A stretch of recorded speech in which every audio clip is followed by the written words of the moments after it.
Hey everybody, how's it going? My name's Chris Trujillo. Today I'm going to show you how to set up your CRM inside of Subscribe and then integrate your landing pages to that CRM.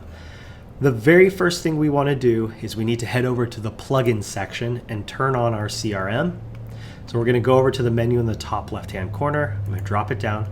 I'll see Projects, Plugins, Traffic Sources, Products, Account Settings. I'm going to jump over to Plugins. I'm going to look for the plugin we want to activate. All right, we're going to go ahead and activate a connective plugin. Click on it, hit the activate button. It's going to take us over to the connective info screen on the right-hand side, and we'll be able to see all of our active plugins as well. Currently, we only have the connective plugin active. We can integrate as many different CRMs as we want. In fact, we can also do multiple of the same CRM. So in this instance, we're just going to integrate one connective plugin. Over on the info panel on the right-hand side, I'm going to hit Settings. Then I'm going to type in my API login ID and my API password. Now, I've already got these created. This whole setup today we're doing, we're going to make the assumption that you already have an API username and password created. We're also going to make the assumption that you have a CRM campaign and product IDs already set up. I'm going to go ahead and enter those in, hit the Save button, and then I'm going to validate the credentials. Perfect. We got a success, which means we've got a good integration to Connective with this username and password. Now I'm going to go back to my projects list, and now we can begin the integration process. In order to start that integration process, we're going to hit the Edit button, and then we're going to go right into the design of this page. All of our integration is done directly on the page, particularly right with the form element that governs all of the contact fields for your customer. One of the things to note before you begin the integration process is there are certain naming conventions that each one of these form fields needs. You can view one of our support articles. It will go over all the form names for proper site integration. If I go ahead and click on one of these input fields, I'll notice, and then go to the settings for it, I'll notice this one, the name of it is first name. We have last name, email, phone, address. There we go. City, state. And you'll notice this is a state drop down. Now these state fields are, for this particular form, we've already put these state fields in. You can find these with your CRM on what they should actually be when you're passing them over. For the most part, all of these CRMs want a 2-digit state code. So if you'll notice on the options panel, let me expand this a little bit. You notice on the options panel, we have the 2-digit code, colon, 2 colons, and then the name. The name is what they will see. The 2 digits on the left-hand side, the two letters on the right-hand side are what the values will be for this particular field. And then we have a zip field. Additionally, inside of this particular form field, we have a hidden country field that is named country. With the value as US. Now you can also turn that into a drop down if you're doing multiple countries. You can do Canada. The value of Canada for 2 digits is CA, so on and so forth. Those values can be looked up on our support system. If you have any questions, do not hesitate to reach out to support. We're more than happy to help. Once we know that the input fields are all correct, we're going to go ahead and integrate this form field. So I'm going to click on form. Find the form element. There's a couple different ways to do it. You can either move your mouse around until you see that blue form word pop up, or you can click on an input field. Well, let's click out of the input field. You can open up our layers tab, which is the third icon down on the left-hand side. You can hit any of the input fields, and then scroll up from what's highlighted, or look up from what's highlighted. And in this instance, it's just 3 up. You'll see the form. I'm going to click on the form. And you'll notice on the right-hand side in the settings for this particular form, it's kind of got blank values plugin, nothing selected, type, nothing selected, so on and so forth. This means that this form has never been set up. So what I'm going to do is I'm going to come in here to where it says plugin. Now in this instance, we set up a connective plugin, so I'm going to drop this to connective. If you set up a Limelight or a Response or any of the other CRMs, you're going to drop that down to your particular CRM. Then the type of input field that this is going to be a lead import. Perfect. It resets this whole entire form. I'm going to go back, I'm going to locate it, and then now we select the plugin name. So we only set up one plugin, it's super easy. My connective plugin. You could set up 10 different connective plugins if you wanted to. It's kind of pointless to do that, but it's the ability's there. You're going to set the action to go to whatever the next checkout page is.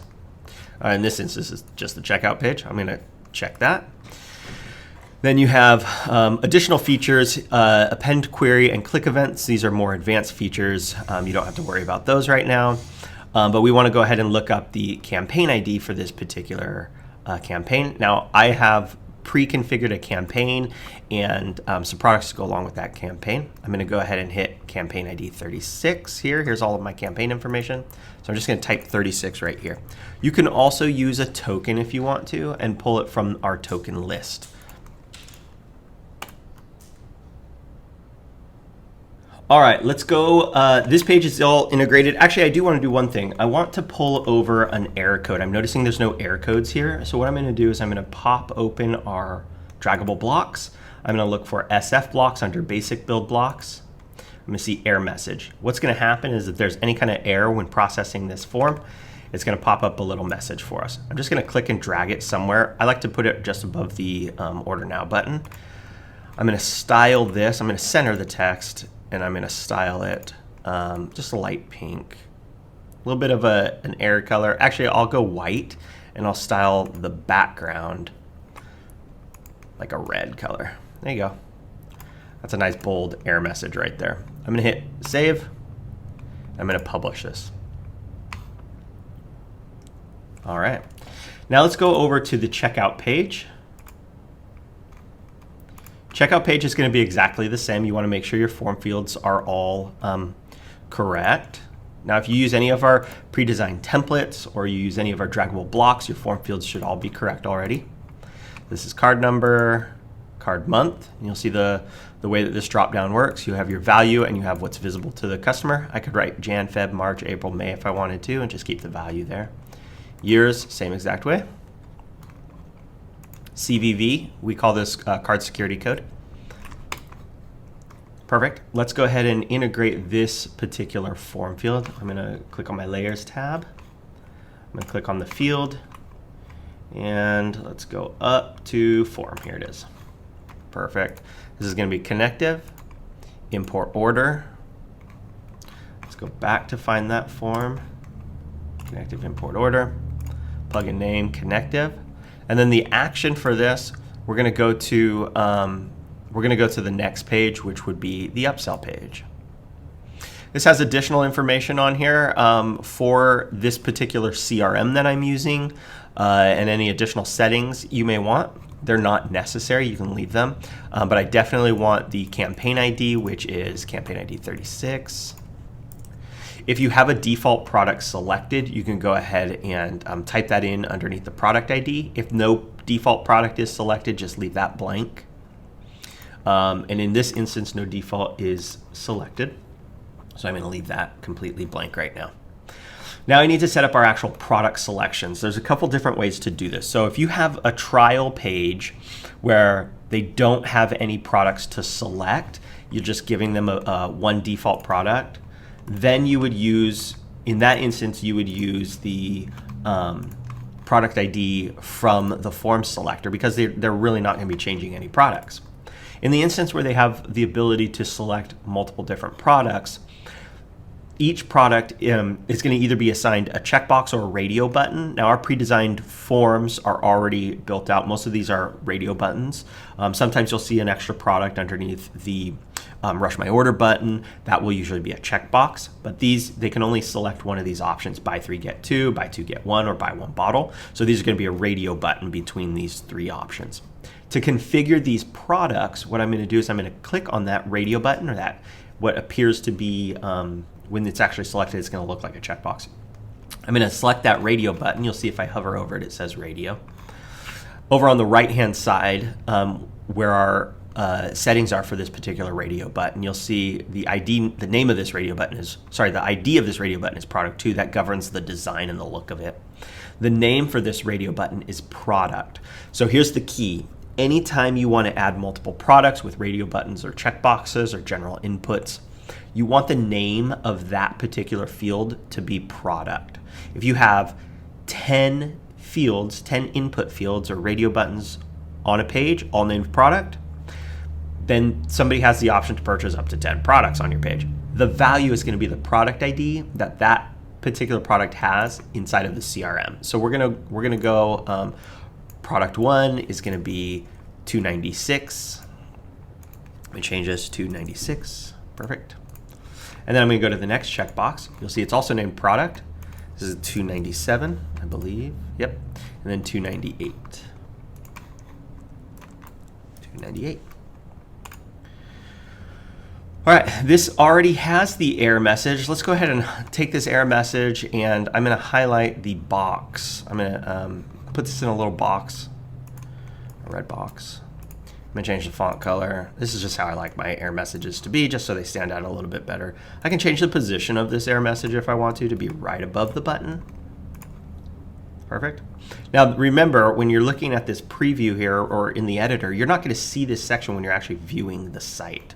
Right, so if we actually save this, there you go. Let's publish it,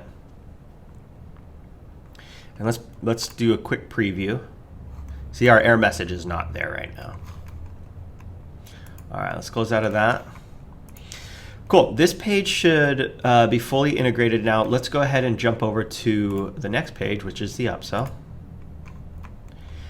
Now, the upsell is a little bit different. You only have one, in this instance, we only have one product to configure. We're going to go ahead and find our form for this particular upsell. There we go, form. Plugin, connective, type. This is import upsell. Let's go back. Plugin name, connective. The next page we want to go to is thank you. Again, if you have more pages in your flow, you can pop them over to whatever pages you want. Campaign 36. Product ID in this instance is 299. Now, if you had if you had different upsells that replaced other purchases, like you say buy 5 bottles here, and then on the next page you say add a 6th bottle, you can use a replace product ID. So if this is product ID, if product ID 299 is replacing product ID 268, we would type that in here. In this instance, we're not replacing any particular products that were previously purchased. So we don't need to do that. One thing we do need to do, though, is we need to configure this no thanks button. Now, this is just a regular old link. So I'm going to click on this link. I'm going to come over here, and it looks like we're already selected to go to the thank you page. You can change this to whatever you want. Obviously, downsells, if you have downsells, this would be a great place to send to another page with a discount. In this instance, we're going to go straight to the thank you page. Perfect. Let me just verify that I did this all because I was kind of zooming through it. All right, perfect. Let's go ahead and save it, publish it, and move on to the last page. Now, in this instance, this is a very short funnel. It's index, checkout, upsell, and then thank you page. I'm going to go to that thank you page and make sure that everything is set up. You'll notice if you see the thank you page, it has a bunch of tokens on it. These are tokens that we get back from the CRM. We can locate these tokens if we open up our token view. We'll drop this down to CRM tokens. Here we have all of the tokens. You can either write ship or shipping for these fields. It works either way. Same with zip or postal code. It's interchangeable. Email and email address, or phone and phone number. Both of those will work for all of these fields. We also have order ID field that can come through, total pricing, credit card type, last 4, expiration date, things like that. A product array if we wanted to display the products that were purchased. In this instance, looks like this is just the design that came over that we uploaded. I've gone ahead and I've actually pre-changed all of these fields to dynamically show the information. And this page is all set. We are actually ready to save it. There's nothing we really need to do except make sure these tokens are here. And we're going to save it. We're going to publish it. And then we can go over to our actual design. I'm just going to refresh this page since we just did a full set of publishing. And I'm going to go ahead and test the project. We have all of our form fields here, our start button. Watch what happens if I just click start. It's going to tell us we need to pre-fill some fields out. Right now it just says select this one. I might not have full validation on this since we were in it pretty quick. We're going to go ahead and pre-fill this form out, hit start. Perfect. I'm just going to select any of these products, fill in some test credit card information. Now this is the test credit card from your CRM. We don't have one specific to subscribe. It's just because it goes directly to your CRM, you need their test credit card. Every CRM has a different set of credit cards. You can go ahead and look at their documentation for the proper card to use when you're testing. All right, in Connective, it's all zeros. Let's go rush my order. Perfect. Complete checkout. Perfect. And here it is. Here's my order. So I've got my order ID. We can actually take this over to Connective and make sure this order made it all the way through. Let's do that. Give me 1 second while I log in.